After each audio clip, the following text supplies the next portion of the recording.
Om Ganati Mirandasya Gyananjana Shalakaya Shakshuru Militam Yena Tasmai Shri Gurave Namaha Gurave Gorachandaya Radhikaye Tadaraye Krishnaya Krishna Bhaktaya Tad Bhaktaya Namo Namaha.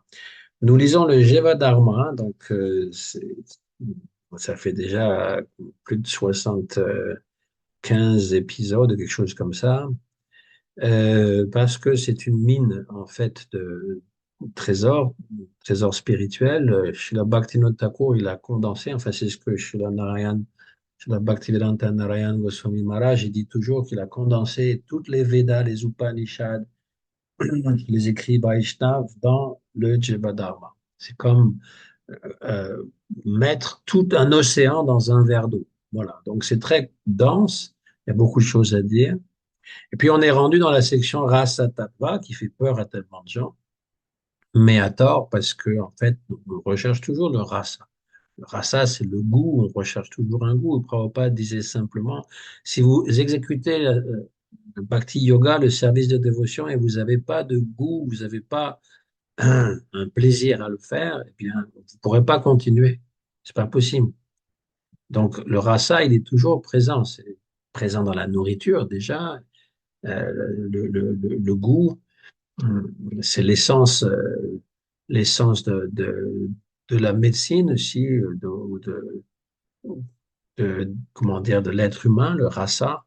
Et puis, aussi, il faut comprendre que le Javadharma, il est rempli de rasa du début jusqu'à la fin. C'est pas nouveau. On parle déjà on parlait de Raganuga Bhakti avant même qu'on parle des Dashamula. Chez la Bhaktivinoda Thakur, il parlait. Et donc, les Dashamula, ce sont les 10 principes fondamentaux que Chaitanya Mahaprabhu a établis et ça donne une solide base philosophique et shastrique avant même d'aborder le rasa. Donc, c'est ça qu'il faut aussi comprendre, c'est qu'on n'aborde pas les choses de façon frivole. On ne saute pas directement, comme disait Prabhupada, au 10e chant. On parcourt les 9 premiers chants patiemment et avec intérêt. Et donc, au 10e chant, on ne va pas arrêter la lecture, évidemment, puisque c'est fait pour ça, de continuer la lecture jusqu'à la fin du Srimad Bhagavatam. Et ici, donc, le Rasa Tattva. Alors, la leçon de ce soir porte sur les Nayakas. Nayaka, c'est le héros. Donc, on a toujours avec la comparaison avec les Natya Shastra, c'est-à-dire l'art dramaturgique, puisque les rasas sont expliqués par Bharat Muni, qui était un dramaturge, donc on ne connaît pas exactement son siècle, hein. Il y en a qui le situent au 5e, 6e siècle, mais d'après les Vaishnavas, il serait beaucoup plus antérieur. Et donc, c'est un rapport avec le théâtre, la poésie, la musique, tous les arts en général. Donc, classification des Nayakas. Vijay, Vijay Kumar.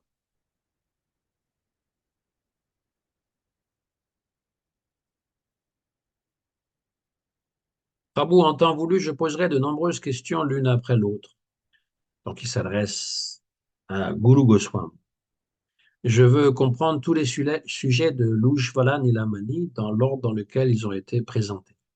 Donc, Ujvala Nilamani, c'est ce qui vient après Bhakti Rasamrita Sindhu. Donc, Bhakti Rasamrita Sindhu explique qu'est-ce que le rasa, les bhavas et les différentes rati, Krishna rati, comme Shanta, Dasya, Sakya, Vatsalya et Madhurya. Mais il n'élabore pas sur le Madhurya, c'est ce que va faire Ujjwala Nilamani. Donc, Ujjwala, ça veut dire aussi Sringara ou Madhurya, l'amour conjugal, Nilamani, le joyau de l'art conjugal, donc ce qu'a écrit Rupa Goswami. Et je voudrais apprendre au sujet du héros, Nayaka. Il existe 4 types de Nayaka. Veuillez décrire le héros bienveillant, Anukula Nayaka. Goswami, mon cher disciple, tu abordes l'Ujjvala Nilamani de Rupa Goswami dans l'esprit juste du Rasika Shastra, c'est-à-dire pas à pas dans l'ordre naturel de la révélation des saveurs. Comme tu l'as dit, l'Ujjvala Nilamani débute la discussion du héros, hein, avant de discuter l'héroïne. Il y a quatre types de Nayaka dans son texte. Euh, sur le Madhura Rasa, chez le Rupa Goswami distingue quatre grands types de héros, Nayaka ou jeunes premiers, bah, comme ça qu'on appelle dans le jargon des dramaturges, selon leur attitude envers l'héroïne Naïka. Anukula Nayaka, le héros bienveillant ou dévoué. Dakshina, le deuxième, c'est Dakshina Nayaka, le héros docile accommodant. Trois, le Shata Nayaka, le héros rusé, trompeur. Et quatre, le Drishta Nayaka, le héros effronté, audacieux. Alors, vous vous rappelez peut-être que Krishna avait déjà été décrit comme plusieurs sortes de héros. Déjà, héros euh, Dhirodata, Dhirolalita, Dhiralalita, Dhirashanta et Dhirodata. Et donc, ça, ce sont comme des sous-catégories, on va dire. Hein. Pas des sous-héros, mais des sous-catégories du héros. Hein. On avait donc le héros par excellence, Krishna, il était Dhira Lalita, hein, c'est-à-dire merveilleux. Et là, donc, la réponse, en voulant connaître les différentes sortes de euh, Anukula Nayaka sont combinés avec le Dhirodata et puis Dhira Lalita et puis Dhira Shanta et Dhirodata. Hmm. Le Goswami dit le Dhirodata Anukula Nayaka. Donc celui qui est et bon, ses caractéristiques sont être grave, humble, il pardonne tout, il est compassionné, il est résolu, il a, comment dire, très fort dans son vœu, il est libre de toute vanité, il est modeste, il est extrêmement magnanime et pourtant il va renoncer à toutes ses qualités pour la naïka, l'héroïne, qu'il va rencontrer en secret. Vijaya Kumara, s'il te plaît, décris-moi le Dira Lalita, Anukula Nayaka. Donc on est dans les quatre catégories de héros, mais avec les sous-catégories, on va dire. Donc là, il y a Anukula, ça veut dire bienveillant. Le Dhira Lalita Nayaka est par nature un connaisseur des rasa, il est toujours jeune, il est expert dans euh, raconter des plaisanteries et il est libre de toute anxiété. Le Dhira Lalita Anukula Nayaka a toutes ces qualités, il les combine avec les symptômes d'un plaisir continuel. Ensuite, la question, Vijay Kumar demande quel est Dhira Shanta. Donc, Dhira Shanta, on se rappelle, c'est le héros qui est calme. Donc, en plus, Anukula, c'est-à-dire qui est bienveillant. Goswami, le Dhira Shanta Anukula Nayaka est naturellement serein et tolérant, euh, sage et considéré. Ensuite vient le Dhirodata Anukula Nayaka. Donc, on a Dhirodata et Dhirodata, donc il y a une différence avec une voyelle qui est différente. C'est une autre sorte de héros. Quand le Nayaka est envieux, il est, donc c'est le contraire du premier, hein. Le premier, Dhirodata, il est grave, humble, compassionné, résolu, ferme dans ses vœux, et celui-là, donc, qui est un, un Dhirodata, il est orgueilleux, envieux, il trompe, il se met facilement en colère et euh, il se vante. Donc, il est appelé Dhirodata Anukula Nayaka. Vijay Kumara, qu'est-ce qu'un Dakshina Nayaka? Là, on change comment dire, de registre, de sous-catégories. Il va pas répondre avec toutes les sortes de héros parce que ce serait trop long, mais on a compris. Le mot Dakshina veut dire simple et honnête. Un Dakshina Nayaka est celui qui euh,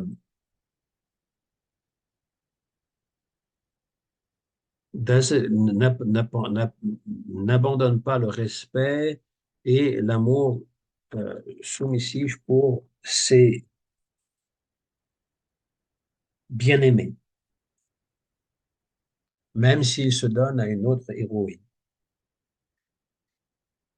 Celui qui est également disposé à travers pour plusieurs héroïnes, eh bien, est appelé Dakshina Nayaka. Vijay Kumara, quels sont les symptômes du Shata Nayaka?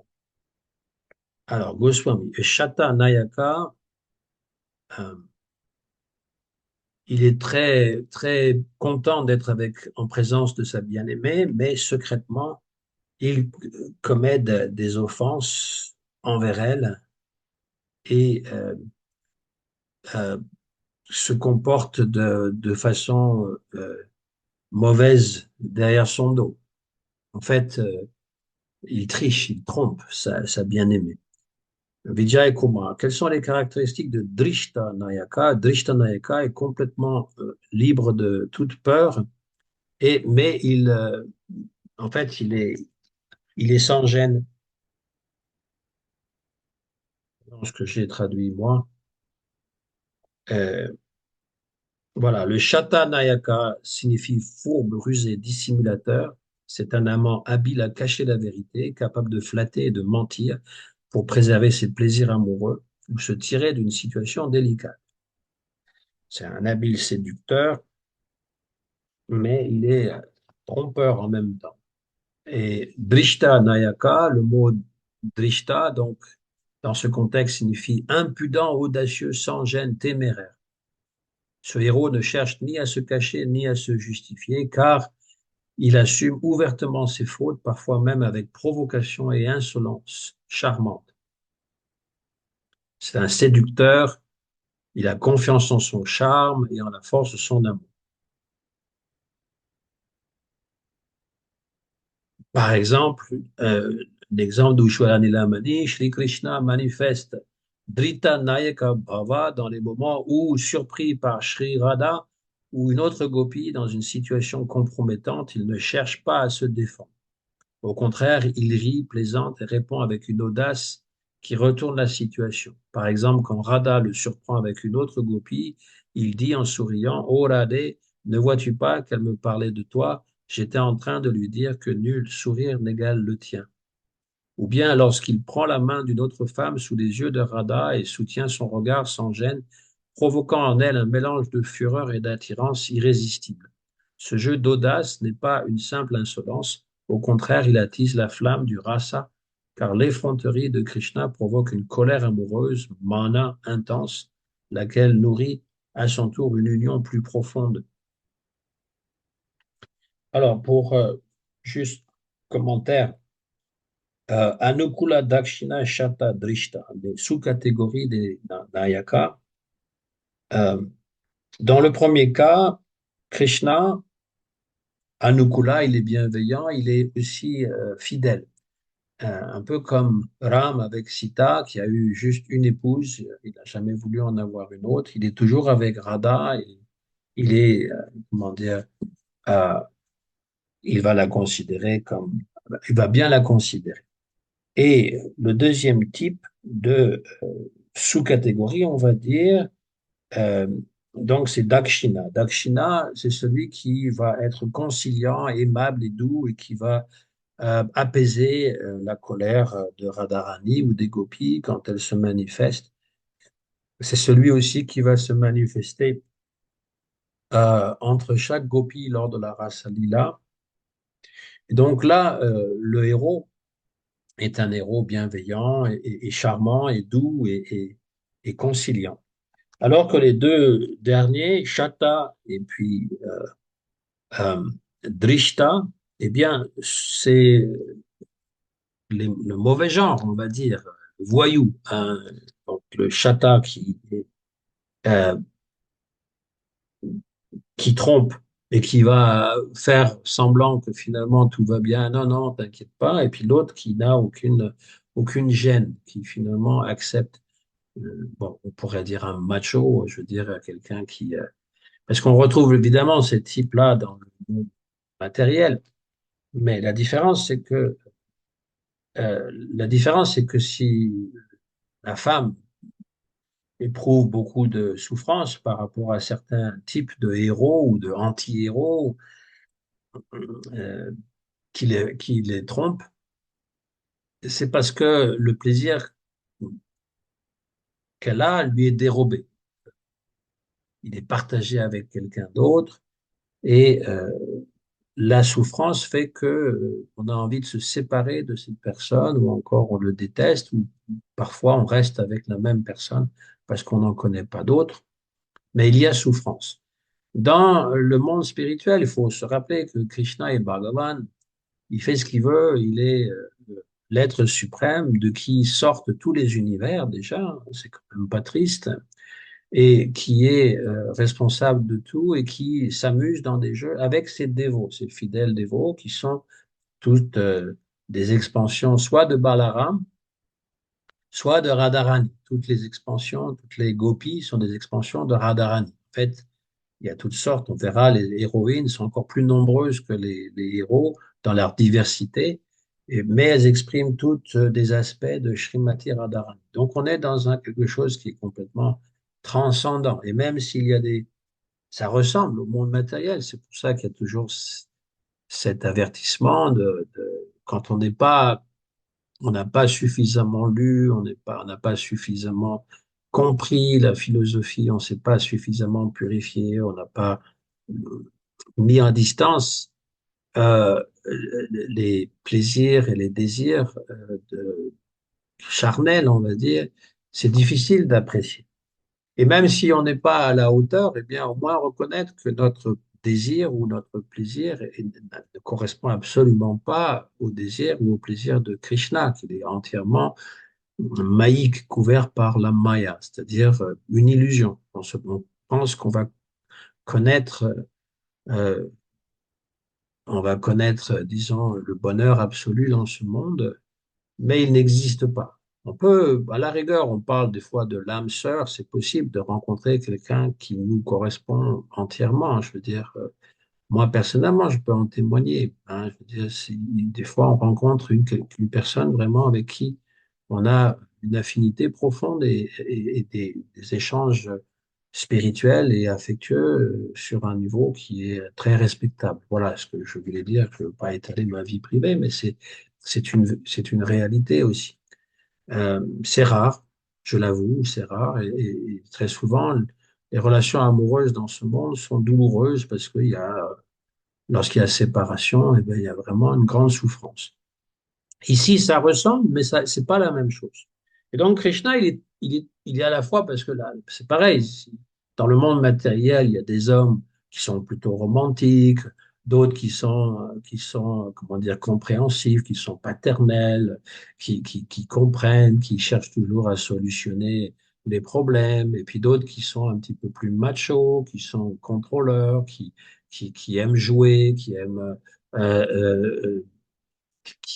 comment dire, voilà, et puis d'autres qui sont euh, des voyous, carrément, je veux dire, ceux qui sont libres de tout droit. Voilà. Alors, Krishna est par excellence le euh, Dhira, Lalita, Nayaka, euh, euh, Dhira Lalita Anukula Nayaka, donc c'est-à-dire celui qui est le charmeur et puis l'être merveilleux qui est toujours jeune et puis qui est bienveillant et qui accompagne et voilà, il est parfois donc aussi ce type-là de voyou.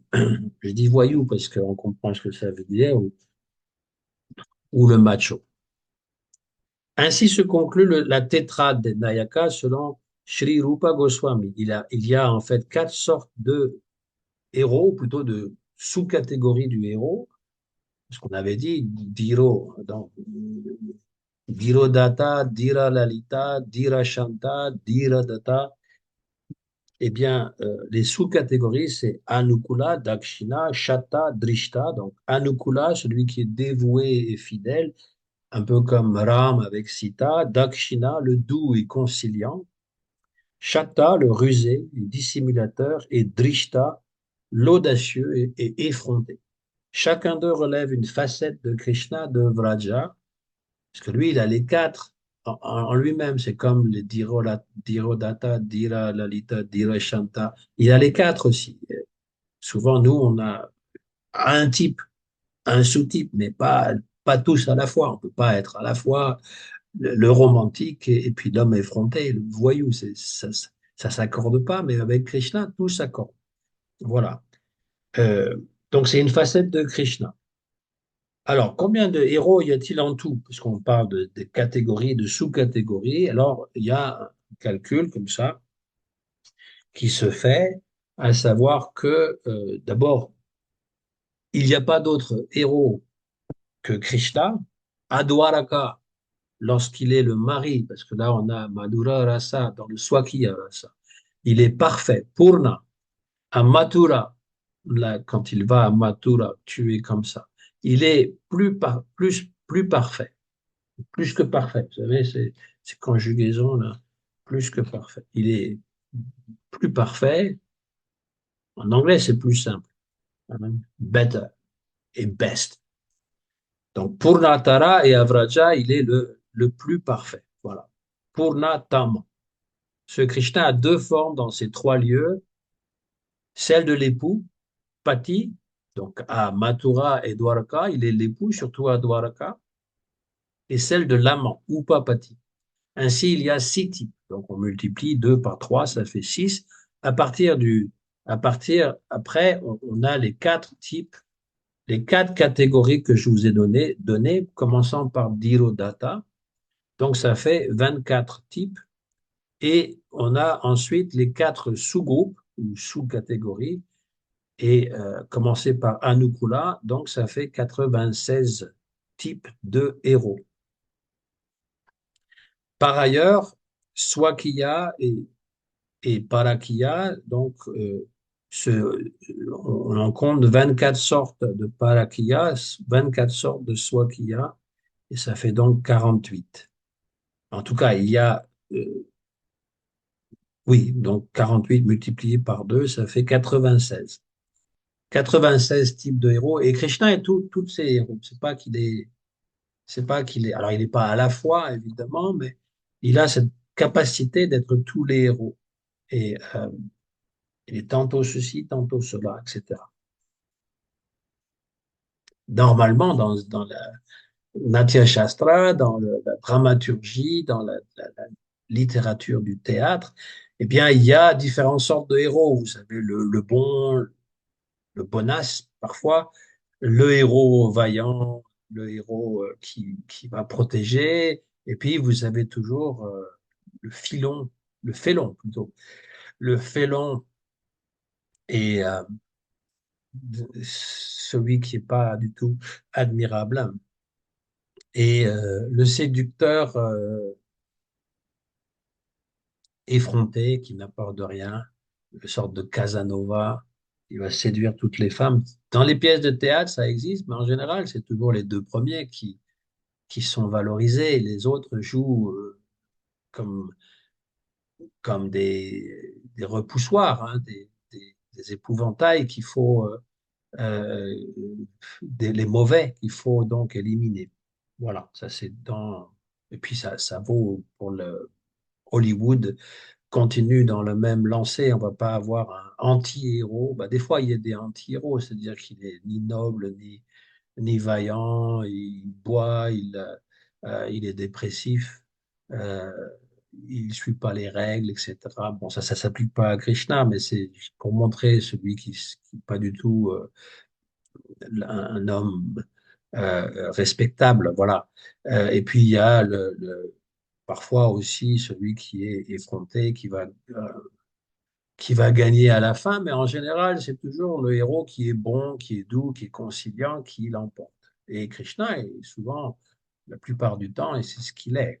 Voilà. Mais puisqu'il a plusieurs liaisons avec plusieurs femmes qui sont toutes des expansions de Radharani, soi-disant, soit dit en passant, mais qui donnent cette impression, eh bien, évidemment, il doit jouer encore le jeu du, du macho, du contrôleur, de celui qui est effronté, voilà pour comprendre, hein, je traduis deux fois, une fois pour français, mais une autre fois aussi pour illustrer, pour comprendre. Qu'est-ce que ça veut dire? Vijay Kumar, Prabhu, je comprends la variété des héros et la variété des qualités du héros. Maintenant, je veux connaître les différents types d'assistants du héros, parce qu'il y a des assistants, il y a des amis qui vont l'aider.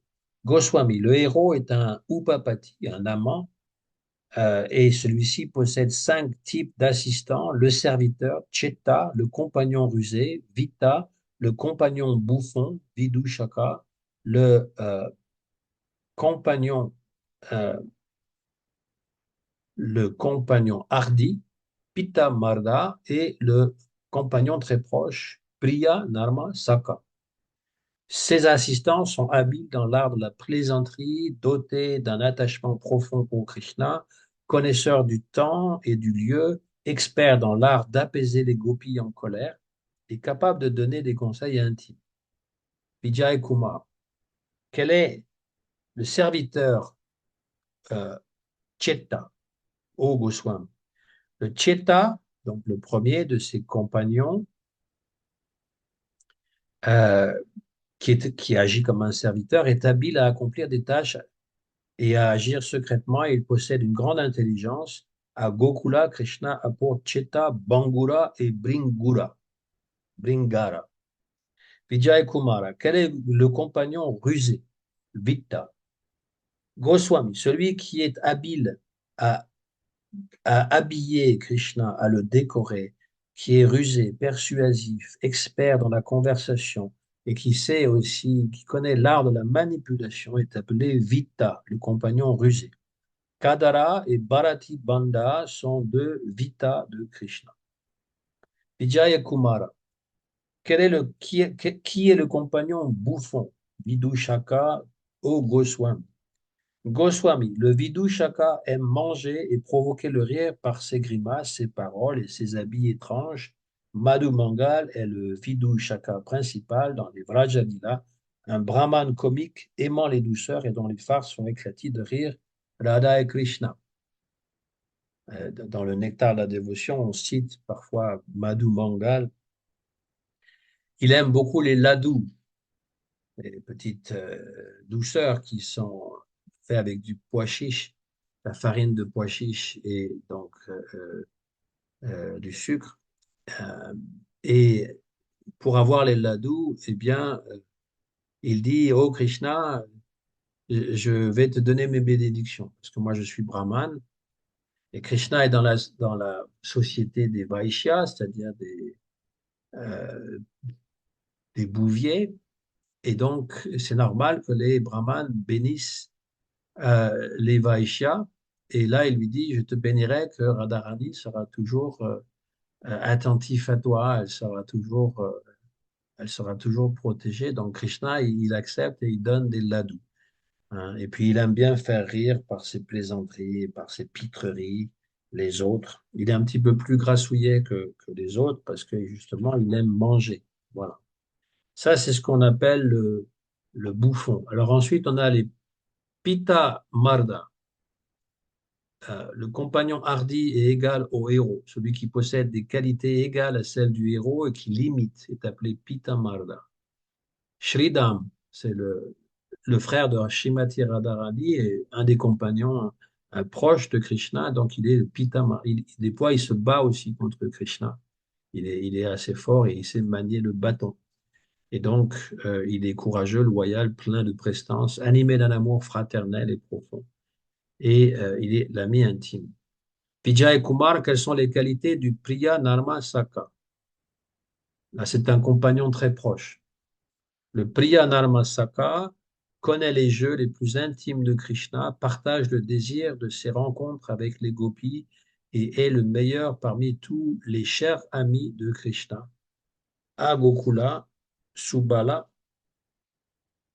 et Arjuna sont des Priya Narmasaka. Alors Arjuna ici, c'est pas Arjuna de la Bhagavad Gita, le Pandava, c'est un autre Arjuna qui est un petit Gopa à Vrindavan.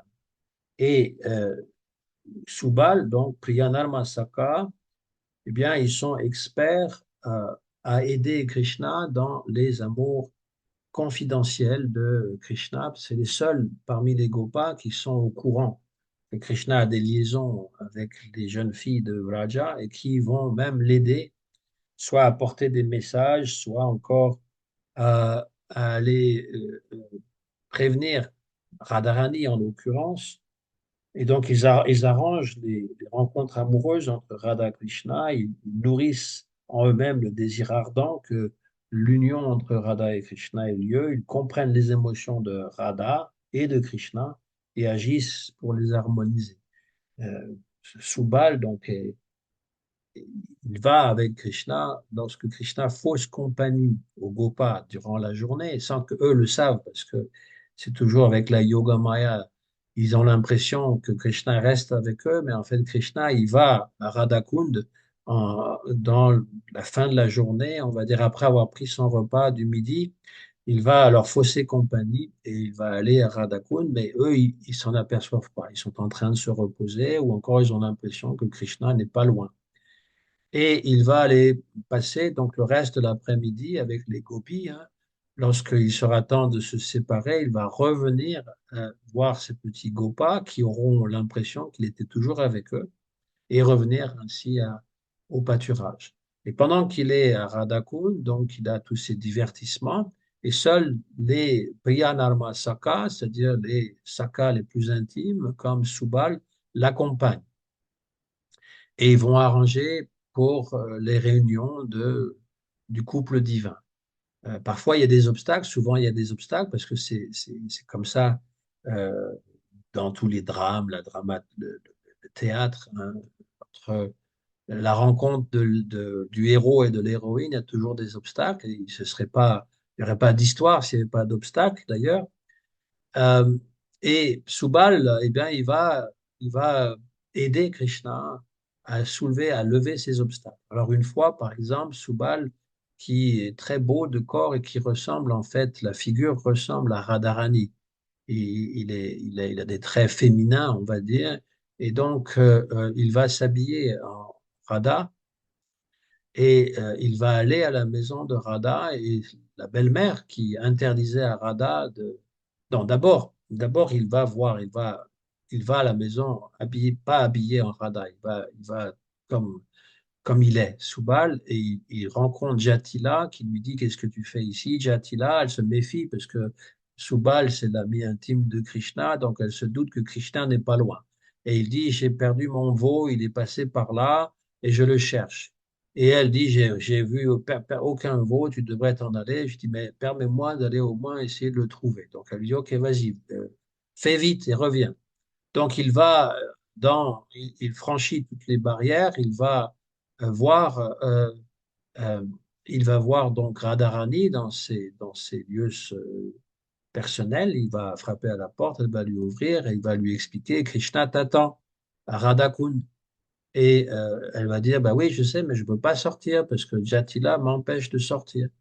Donc, Subal, qui ressemble donc de visage à Radharani, il lui dit, eh bien, donne-moi des vêtements et puis je vais prétendre que je suis toi et toi, tu vas prendre mes vêtements et tu vas prétendre que tu es moi. Donc, c'est ce qu'ils font, ils échangent leurs vêtements, elle lui donne des vêtements, elle ne va pas se déshabiller devant lui, évidemment, elle lui donne des vêtements qu'elle a et lui, il va lui donner les vêtements qu'il a et donc, elle va sortir et elle va prendre un veau et elle va dissimuler tous ses charmes sous donc le dhoti et le kurta de Subal et elle peut imiter les voix donc elle va lui dire à Jatila j'ai retrouvé mon veau voilà je m'en vais et donc Jatila dit ok bon débarras bon vent et pendant ce temps-là donc Subal reste dans la maison habillée en Radha quand Jatila vient voir elle voit elle pense voir Radharani qui est en fait Subal. Et Radharani donc descend jusqu'à Radhakund, va rencontrer Krishna, et puis Krishna la reconnaît pas au départ, il pense que c'est Subal, il dit alors, qu'est-ce qui se passe? Et puis pendant quelques temps, elle lui fait croire qu'elle est Subal, et Krishna est dans l'angoisse, et finalement elle lui révèle qu'elle est Radharani. Donc voilà une des façons que les Priya Narmasaka vont aider Krishna dans les rencontres avec euh, Radharani. C'est quelque chose d'assez confidentiel et c'est donc les petits copains de Krishna qui l'aident dans ces divertissements-là. Voilà. Donc, on a quatre sortes d'assistants, de personnes qui assistent Krishna dans ces jeux. Et alors, Madhu Mangal, il est Vidushaka, il est le compagnon un peu rigolo, mais en même temps, il connaît les histoires que Krishna a avec les gopis. Et donc, parfois, il s'implique aussi dans la rencontre avec les gopis, où il va aussi asticoter les gopis en leur disant que Krishna et les gopas sont meilleurs qu'elle, etc. Alors, cinq types d'assistants. Le Cheta, le serviteur, le compagnon rusé, Vita, le compagnon bouffon, Vidushaka, le compagnon hardi, Pita Marda et le compagnon intime, Priyanarma Saka. Donc, ils sont bien cinq. Cinq sortes d'assistants. Les Chetas servent dans le Dasyaras, sont plutôt dans le service. Les Pita Marda servent dans le Virya Rasa, donc puisqu'ils sont hardis, ils sont plus dans la, la, la rasa héroïque, chevaleresque. Et les trois autres, Vita, Vidushaka, Priyanarmasaka, appartiennent au Sakya. Sakya, et puis Sakya intime avec Priyanarmasaka, il y a comme une compréhension de Madhurya. Ils ne sont pas dans Madhurya, mais une compréhension de Madhurya.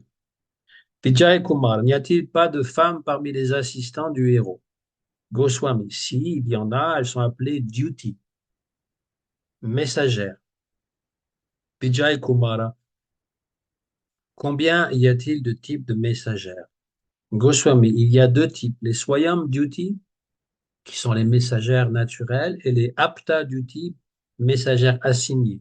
La flûte de Krishna et le regard de Krishna sont des Swayam duty. La flûte est comme une messagère, voilà, et le regard de Krishna.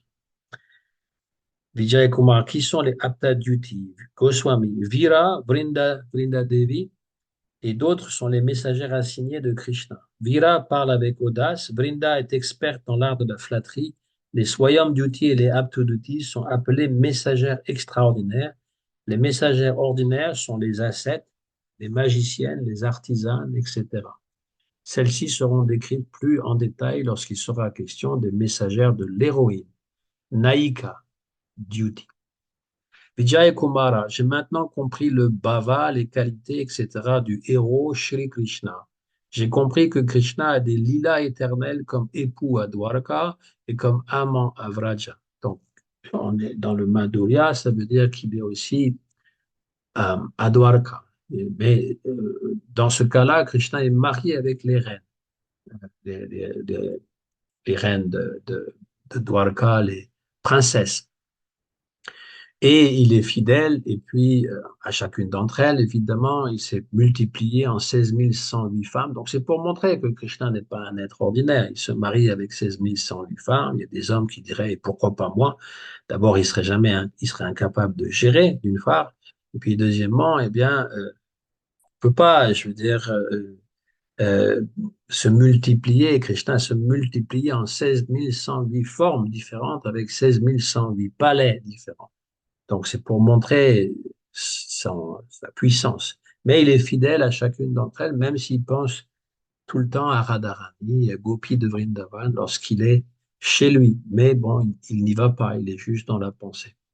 Donc, il y a Adwaraka et il est l'amant à Vraja, à Vrindavan.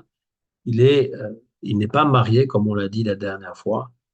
Euh, et donc, puisque Krishna est amant à Vraja, demande Vijay Kumar, il faut donc connaître la description des femmes de Vraja.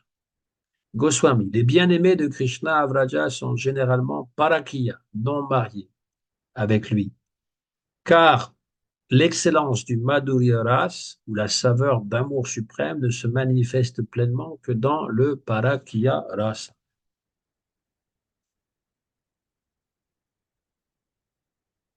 Le rasa des femmes mariées de la cité, comme Dwarka, Swakiya, est restreint par les conventions.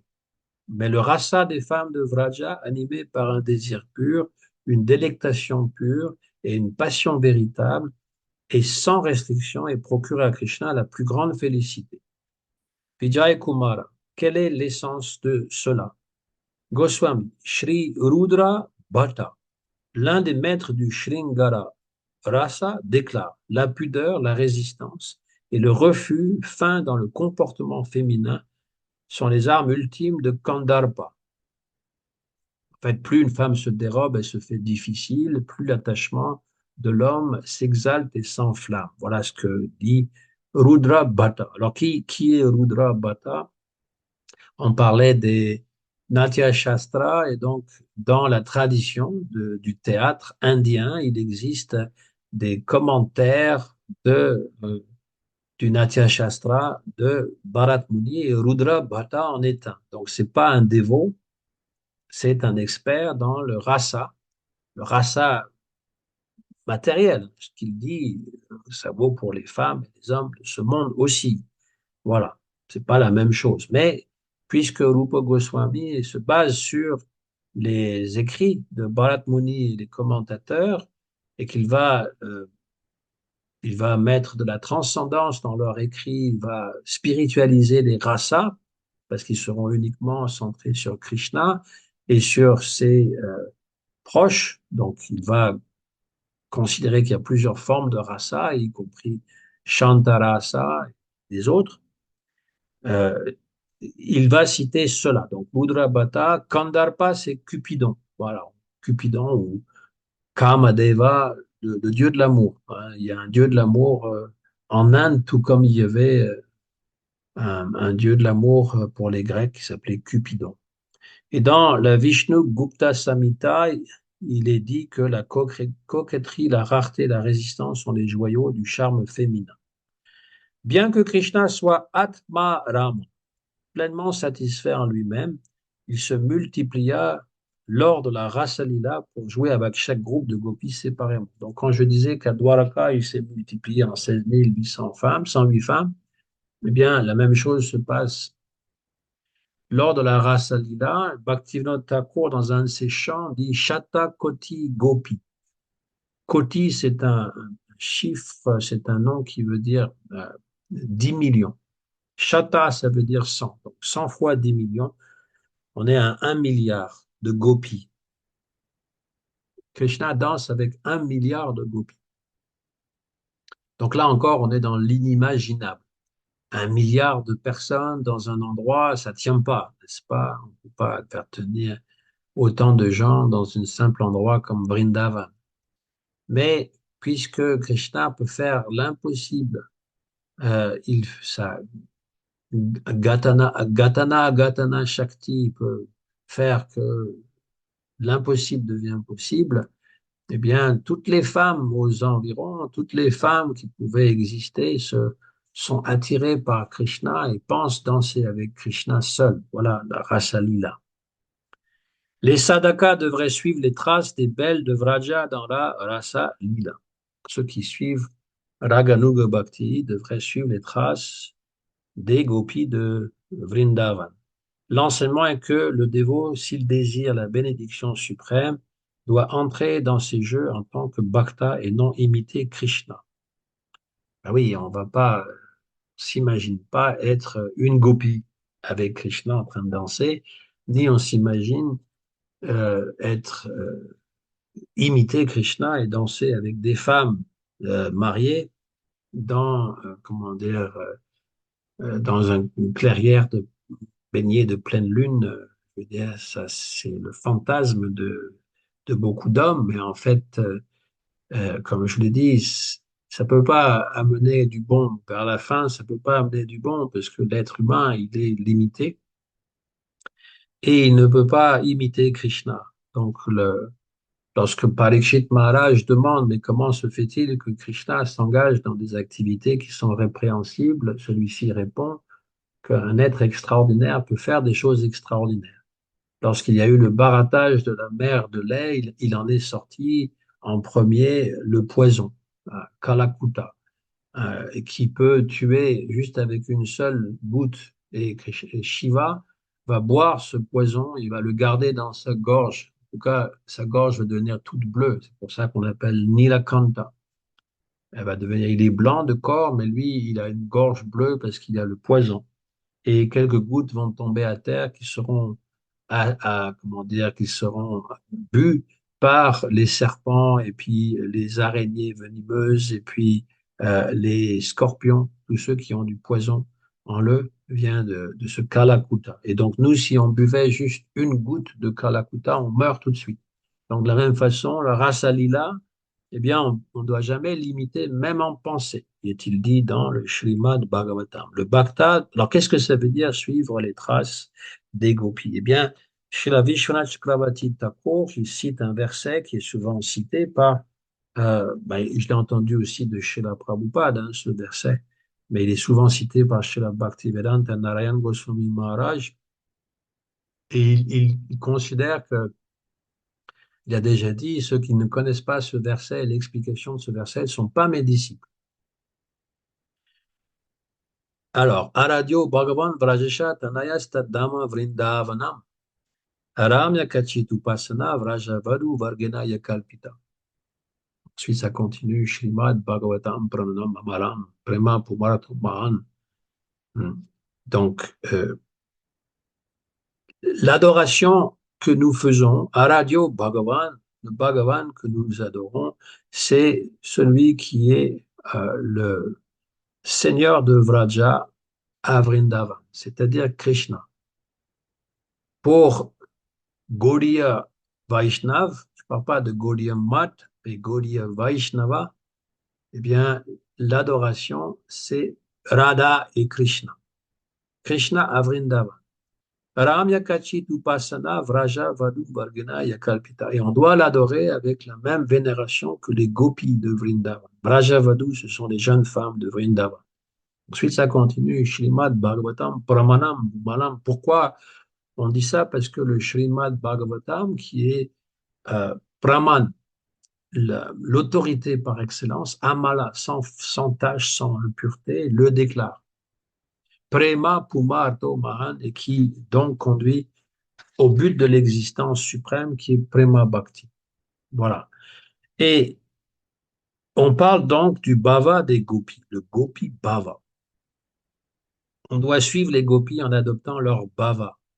Donc pas en les imitant, en mettant un sari, hein, et en dansant de façon imaginaire avec Krishna, mais avoir le même bhava, le même sentiment. C'est-à-dire qu'on doit adorer Krishna avec l'amour et la disposition des gopis, ceux qui sont évidemment dans Madhurya.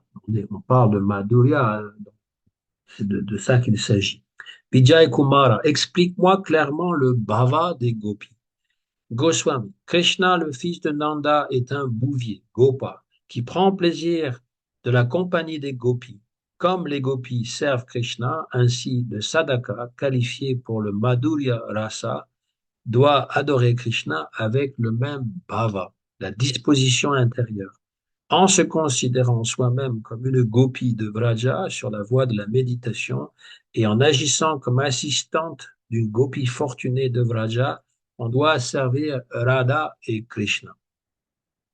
Si l'on ne se conçoit pas soi-même comme marié à un autre homme que Krishna, le rasa ne peut pas se manifester. C'est-à-dire qu'on est absorbé dans la pensée du Siddha Deha, notre corps spirituel, sous la forme d'une gopi qui donc vit à Vraja et qui a à peu près 13-14 ans d'âge et qui est mariée avec un gopa. Et donc c'est voilà. Euh, cette conception d'être marié à un autre, Paroda Abhimana, est le dharma essentiel des gopis de Vraja. Shri Rupa Goswami a écrit les gopis qui, sous l'influence de la Yoga Maya, se considéraient mariés au gopa autre que Krishna, n'eurent jamais de contact charnel avec leurs époux. Au moment de leur rencontre avec Krishna, leurs maris voyaient la forme de leur femme présente dans leur foyer. Ces formes furent fabriquées par Yoga Maya afin que les Gopas pensent que leur femme était présente à leur côté. On en a parlé la dernière fois. Donc, le mariage de Radharani à Abhimanyu est totalement maïque, mais pas maïque dans le sens matériel, mais maïque dans le sens spirituel. Yoga Maya arrange des divertissements. Elle fait oublier aux habitants de Vraja que Krishna, il est Dieu, Bhagavan, la personne suprême, et ils ne le voient que comme leur ami ou leur petit enfant ou comme leur amant. Et Radharani, donc, elle est mariée avec Abhimanyu, mais jamais Abhimanyu, eh bien, ne l'a touché. Il va le dire d'ailleurs plus tard, lorsque Krishna sera à Mathura, il dit, j'ai jamais eu de rapport avec Srimati Radharani. Et les gopis qui sont les plus avancés, qui sont les plus proches de Radharani, c'est pareil. Celles qui ont des enfants, ce sont des gopis qui ont encore des attachements matériels. Parce que même si on est dans les lilas de Krishna, on peut toujours préserver certains attachemts, mais ces attachements vont très bientôt s'éliminer. C'est pour ça que avant de retourner à Goloka Vrindavan, il est dit, Srila Prabhupada le mentionne aussi dans le Chaitanya Charitamrita et dans le 10e chant du Bhagavatam, qu'on prend naissance là où Krishna apparaît, dans un univers où Krishna est, et donc on continue notre sadhana, c'est-à-dire que si on a toujours, euh, on n'a pas un pur amour pour Krishna, hein, déjà, il faut avoir quelque chose de très élevé pour pouvoir naître dans la lila de Krishna, mais si notre amour est toujours à perfectionner, on va le faire en compagnie des habitants de Vrindavan. Donc, il y aura, si on est dans Madhurya et qu'on a des enfants, eh bien, on peut être empêché d'aller, euh, enfin, plutôt, je vais rectifier, puisque notre aspiration n'est pas de devenir une gopi qui va danser avec Krishna, mais plutôt d'être une servante de Srimati Radharani. Mais les gopis qui prennent naissance à Vraja et qui ont une relation avec Krishna directe, mais qui ont toujours des attachements, ont des enfants et ils seront empêchés d'aller danser avec Krishna par leur mari. Mais eh bien, grâce à la purification des autres gopis, elles vont apprendre les prochaines nuits que finalement, elles peuvent se détacher finalement de leurs enfants, de leur mari et aller courir rejoindre le beau Dieu. Quant au mari, eh bien, ils ont l'impression que leur femme est restée toujours à leur côté. C'est un peu comme les Gopas qui pensaient que Krishna était parti, mais il est resté toujours avec eux.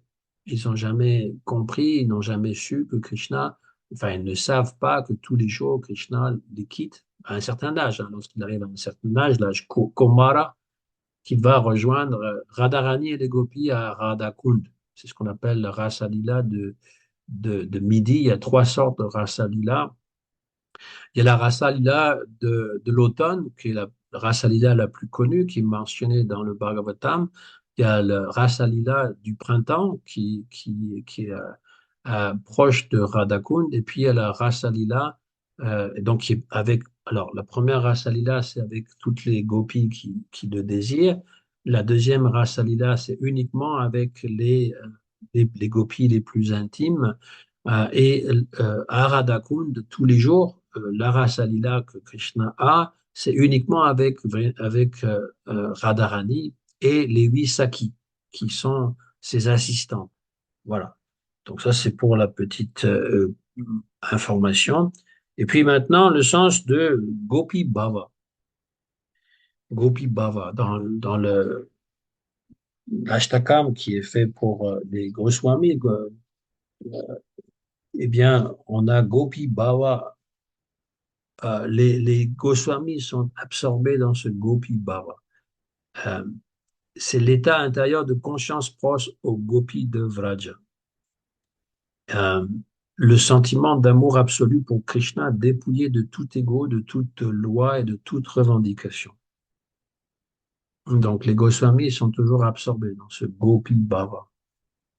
Euh, j'ai pas ici avec moi le chant, mais c'est très clairement exprimé que ils sont dans cet état d'esprit de toujours, partout où ils vont dire Hey Radhe, Braja Devike, Nanda Sutakuta, où est Radharani, où est Lalita, euh, où sont toutes les gopis de Vrindavan.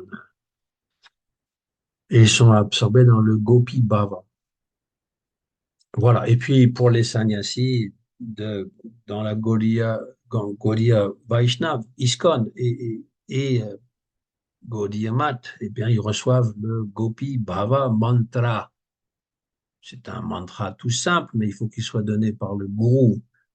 Il rajoute ce mantra, ensuite, à la suite des autres mantras, il médite donc sur le refuge que leur donne ce Gopi Bhava parce que ils veulent s'absorber. Soit dit en passant, le Kama Gayatri et le Gopal Mantra que nous récitons tous les jours, 3 fois par jour, et dans le même état d'esprit. Kamadev, Aprakrita Kamadev, qui a donc 5 flèches qui va décocher sur les 5 sens pour éveiller l'amour, c'est Krishna, hein. Et puis le Gopijana Ballabha, c'est l'amant des gopis. Et donc c'est la même signification que le Gopi Bhava Mantra, le mantra qui est dédié aux sentiments amoureux que ressentent les gopis. Donc voilà pour ce soir. J'ai couvert donc les héros, les sous-catégories du héros et euh, en même temps donc les assistants du héros, ceux qui aident Krishna, et cette idée donc du Gopi Bhava. S'il y a donc des questions, c'est le moment. Quand on a des images, enfin moi je regarde, j'ai mon fond d'écran d'ordinateur, c'est les images de Krishna, quoi, avec les gopas, les gopis, tout ça. Et j'aime bien regarder aussi, parce que c'est en anglais, du coup ça me fait pratiquer mon anglais, Little Krishna, les petites histoires là de Krishna fait pour les enfants. Et donc du coup, moi j'étais dedans là avec Madhu Mangal. Qui mange, qui est toujours faim, qui veut toujours manger quelque chose. Enfin voilà, donc du coup, ça, c'est super de pouvoir connaître un peu toutes ces expansions. En fait, c'est de permettre de plus appréhender, mieux comprendre les expansions, en quoi c'est les expansions de Krishna, parce qu'ils sont dans différentes humeurs, quoi. Et en fait, c'est notre famille spirituelle. Ouais. C'est-à-dire qu'on doit devenir familier avec la famille spirituelle qui est la nôtre. Donc, connaître les petits copains de Krishna et puis les différentes serviteurs. Et puis, voilà, c'est-à-dire que ils se connaissent tous, hein. Les gopas, ils connaissent tous les gopis, les gopis jeunes, les gopis âgés, qui savent pas par rapport à la relation que Krishna entretient, non, parce que chacun est absorbé dans son rasa propre. Donc, la mère Yashoda, lorsqu'elle voit que Krishna, il a des égratignures sur le corps, elle pense qu'il s'est battu encore avec les gopas. Elle pense pas que ça peut être les ongles des gopis qui ont égratigné son corps. Ou quand il a le châle euh, bleu de Radharani, elle pense que c'est le châle de Balaram. Parce que même si elle se doute de quelque chose, elle veut pas entretenir cette idée puisqu'elle est absorbée dans l'idée que Krishna est mon Mon petit petit enfant. bébé. Voilà. Et donc les Gopas, c'est pareil. Les enfants, en tout cas, les enfants prépubères, À l'école, ouais. ils ont pas du tout d'idée du Les sexe filles. opposé, des filles, des garçons. Voilà.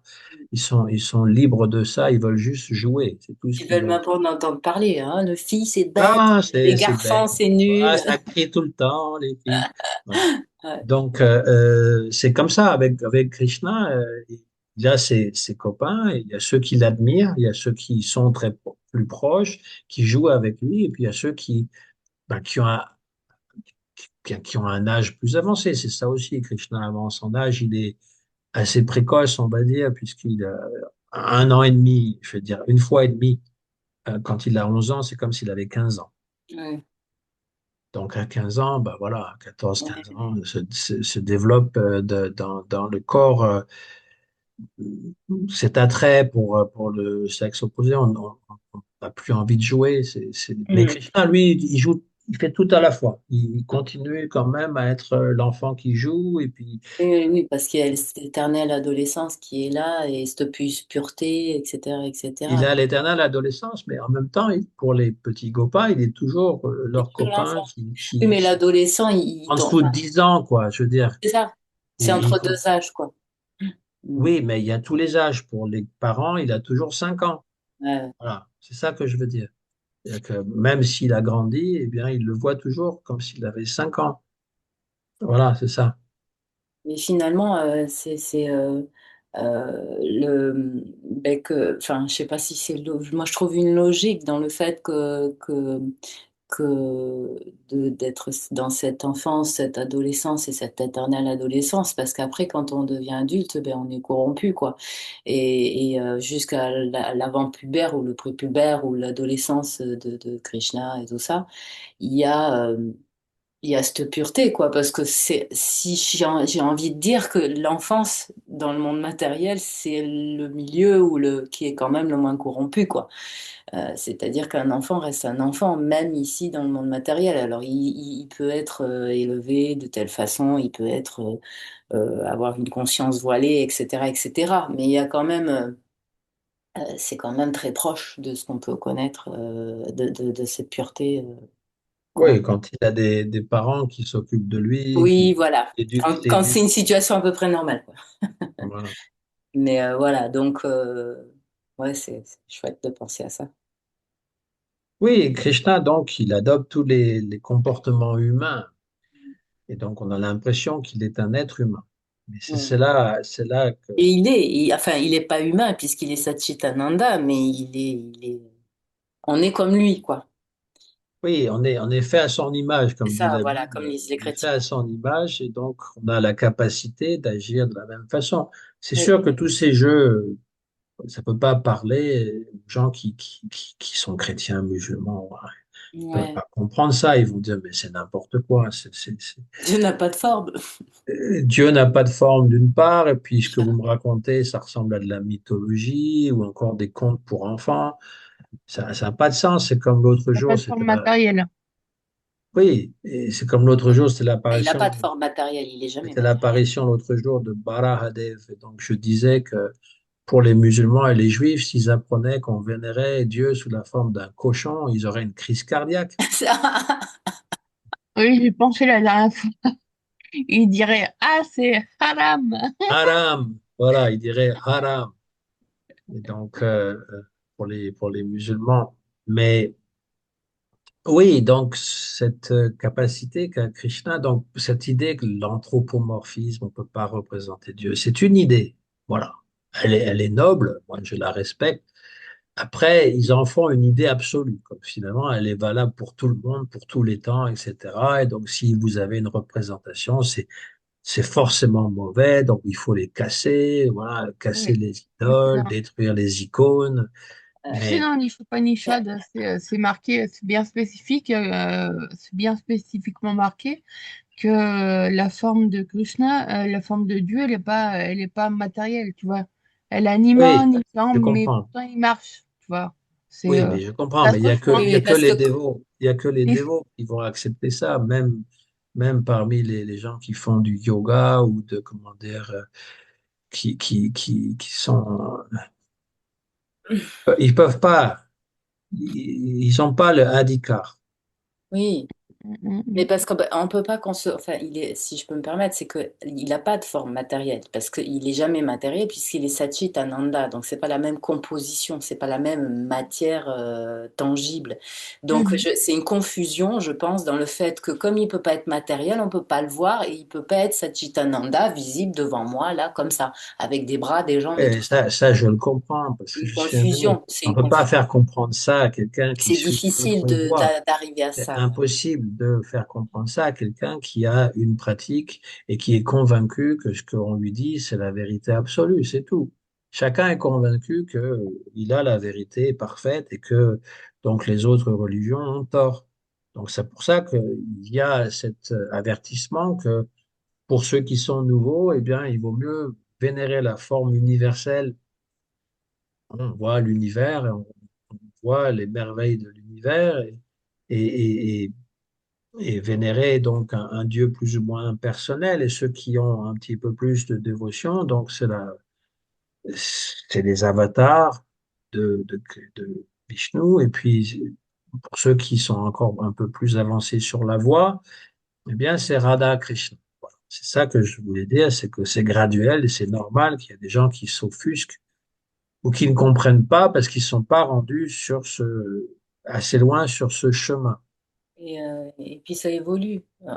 Tous nos enseignements, le Srimad Bhagavatam, le Jaiva Dharma, là, ben, c'est que des échanges avec des musulmans, avec des athées, avec...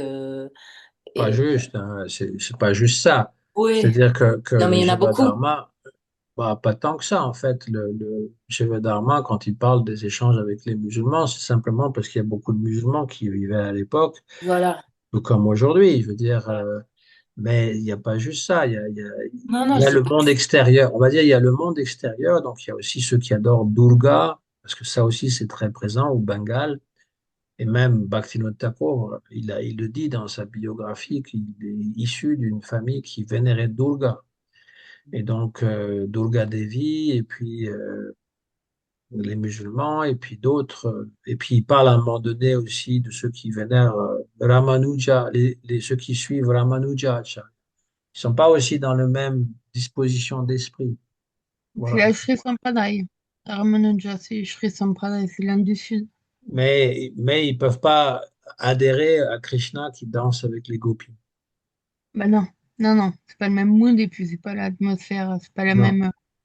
Il y a les Alvars qui parlent des relations comme ça intimes, mais c'est jamais détaillé, c'est jamais, comment dire, aussi clair que dans le Bhagavatam et que dans la philosophie qui est établie par Chaitanya Mahaprabhu, surtout par ses disciples.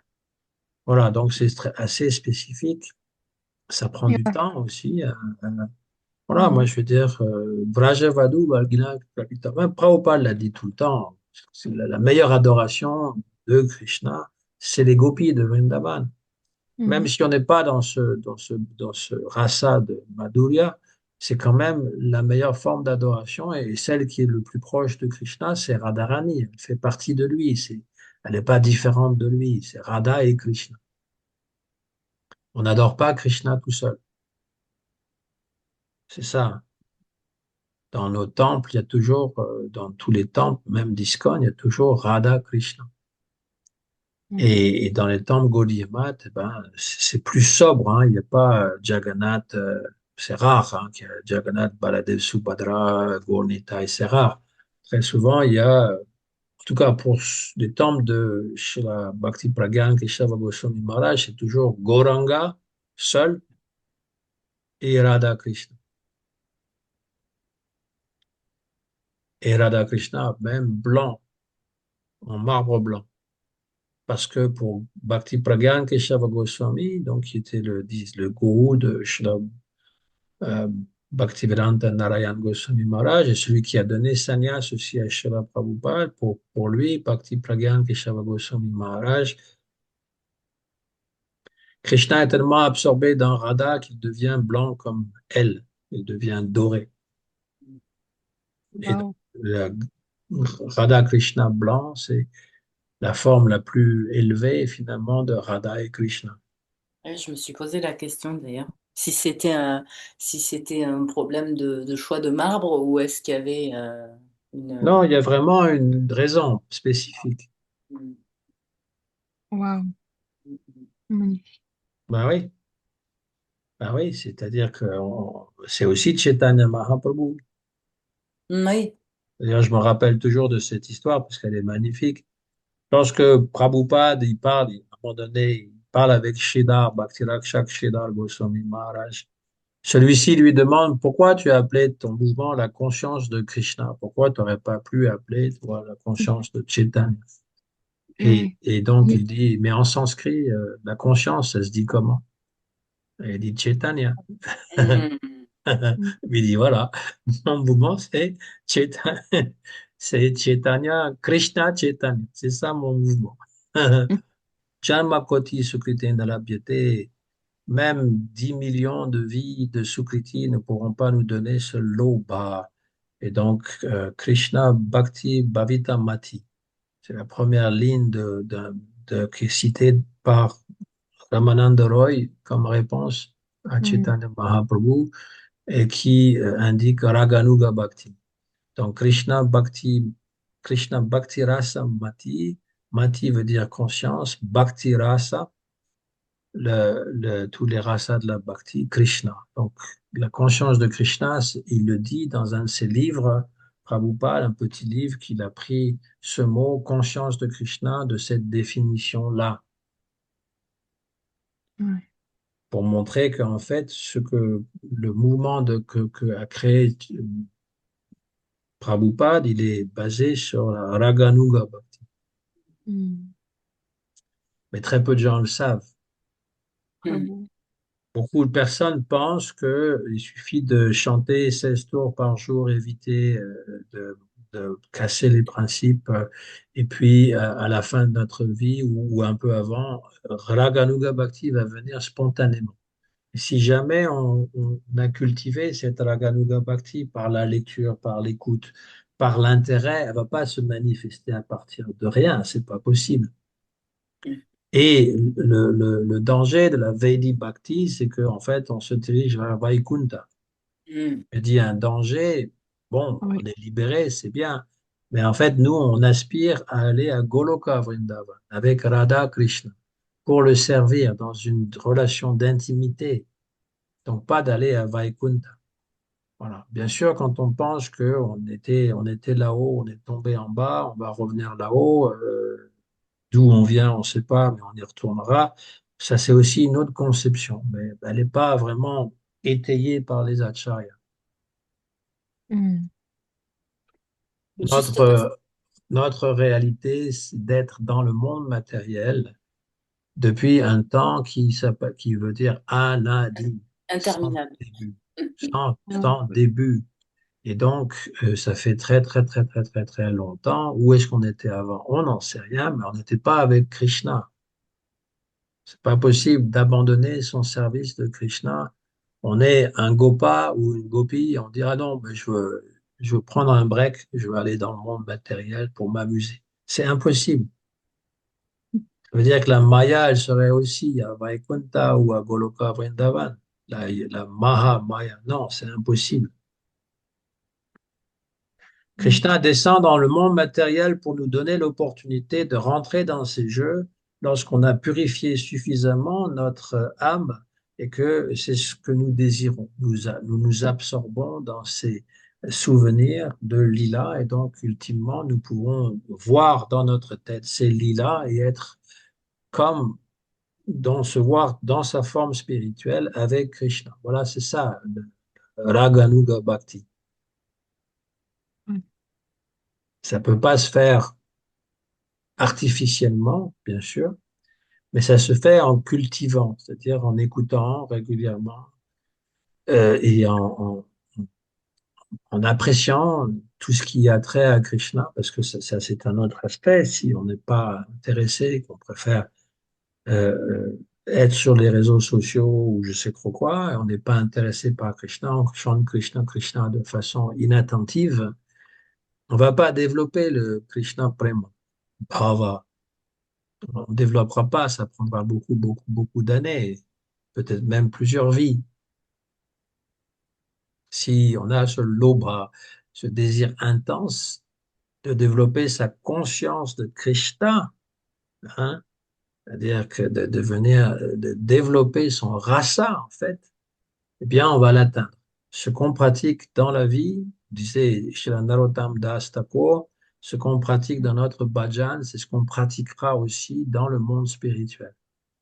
Si on ne pratique pas comme il faut, on ne pourra pas obtenir quelque chose d'autre. C'est pas possible.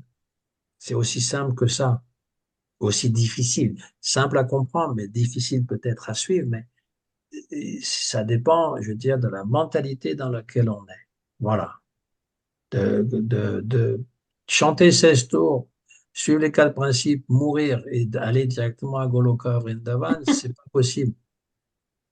On a encore une mentalité de démon, de vouloir jouir. Et les démons, ils Mm. rentrent pas à Vrindavan. Krishna, c'est dans le monde matériel, les démons, pas dans Goloka Vrindavan. Tant et aussi longtemps qu'on a le désir, des désirs personnels, des anarthas, eh bien, Concupiscence. on reste dans ce monde matériel. Et comme je l'ai dit, lorsqu'on est suffisamment purifié, on prend naissance dans un univers où Krishna est apparu, et là, on se purifie encore davantage pour perfectionner son service. C'est toujours il y a à l'infini, en fait, le service. Mhm. Oui. Voilà ce que les acharyas. On peut reprendre naissance à Vrindavan dans le monde invisible, alors. Non, pas dans le monde invisible. Dans une des, Dans un lit là il y a des milliards d'univers parallèles. Et donc, dans un de ces univers, Krishna est en train de naître. Et donc, c'est ça que je et voulais dire. voilà. Et donc, lorsqu'on est prêt, on va prendre naissance là où Krishna est né. Mm. Voilà. Ou Gauranga aussi, pareil. Parce Mm. que, voilà, on peut aussi prendre naissance. Sinon, dans notre condition, lorsqu'on est toujours avec des anarthas, etc., on va pas se promener d'un univers à l'autre. On va rester dans le même. Et on va revenir sur la Terre, sur des plans similaires pour continuer notre bhakti. Si on a de la chance, on prend naissance là où notre gourou a pris naissance et on continue à le servir. Mm. Mais Voilà, ça peut c'est être comme des ça. plans très... Prabhupada, il a dit des choses simples pour encourager ses disciples. Il a présenté, voilà, dans une vie, vous offrez votre vie à Krishna et vous retournez à Goloka Vrindavan. Et en principe, c'est vrai, on peut dans une seule vie, mais il faut des étapes. pouvoir atteindre Nishta, il n'y a plus d'anartha, et ensuite Ruchi, on a un goût tellement intense pour Krishna que rien d'autre ne nous satisfait. Asakti, un attachement encore plus fort. Bhava. Et à partir de Bhava, c'est ce qu'on parle depuis plusieurs présentations, ce sont les différentes bhavas qui conduisent au rasa. Mm. Et grâce à la combinaison de différentes bhavas, des émotions extatiques, qu'on peut goûter au rasa. Et le rasa, le rasa principal, on va dire, Mukhya Rati, qui est basé sur l'amour de Krishna, c'est les cinq qui sont présentés. Parfois, on les appelait les rasas aussi. Shanta rasa, Sakya rasa, Dasya rasa, Madhurya rasa. Comme ça, Vatsalya. Je les ai dit dans le désordre, mais c'est comme ça. Mhm. Ouais. C'est ça que Rupa Goswami est venu nous exposer, que Vishwanath Chakravarti Thakur est venu réexpliquer. Il a rendu plus clair encore ce que Rupa Goswami avait dit. Et Srila Bhaktivedanta Narayan Goswami Maharaj, il l'a rendu encore plus explicite pour nous aujourd'hui. Il l'a rendu accessible en anglais et à travers le Jivadharma. Le Jivadharma, si on le lit sans commentaire, Mm. là, ce que je fais à cet advice, c'est avec commentaire. Si on le lit sans commentaire, ben, c'est comme tous les autres livres, la Bhagavad Gita, Srimad Bhagavatam. On comprend pas grand-chose. Ouais. On comprend rien même. Ben oui. Bhagavad Gita, si tu lis si on n'a pas les commentaires, Hein, on que on dalle. comprend rien. On Moi, comprend ben, rien. j'avais 15 ans, j'avais lu la traduction de Burnouf, hein, l'indianiste, hein, qui avait traduit ça dans les fin 19e siècle. Donc c'était, voilà, voilà, mais je comprenais rien de ce qu'il disait. Il existe en Absolument. français? Oui, oui, en français, oui, mais bien sûr.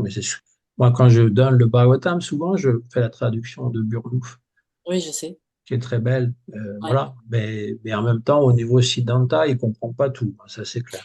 Il y a la Bhagavad Gita de Burnouf? Non, Bhagavad Gita, il l'a traduit aussi, mais c'est dans le Mahabharata. Ah, Oui.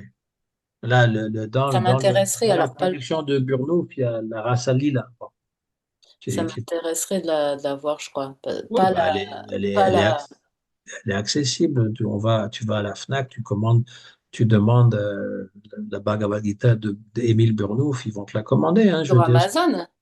Hein, ou Sur sur Amazon. Amazon. Oui, on la trouve facilement, oui. Moi, j'en ai Je te demanderai les références, ouais. quatre ou cinq hein, de traduction française Ouais. de la Bhagavad Gita, parce que ça donne, voilà, une petite. Oui, j'aime beaucoup quand tu en parles, j'aime beaucoup. Ouais. Alors, je prendrai pas de Srimad Bhagavatam parce que ça va faire beaucoup, mais déjà, je vais commencer par ça. Mm. Bhagavad Gita, c'est comme la Bible, hein, tu as plusieurs versions de la Ah Bible, oui, oui, je sais, des mais traductions. j'ai plusieurs versions. J'ai le Coran. J'ai pas la Torah. J'aimerais me trouver une Torah un jour. Ben, la Torah, c'est les 5 premiers livres de la Bible. Après, il y a la Torah orale, la Torah écrite. La Mm. Torah orale est plus importante. On appelle ça le Talmud, Oui, mais tu totalement. comprendras rien. C'est c'est impossible.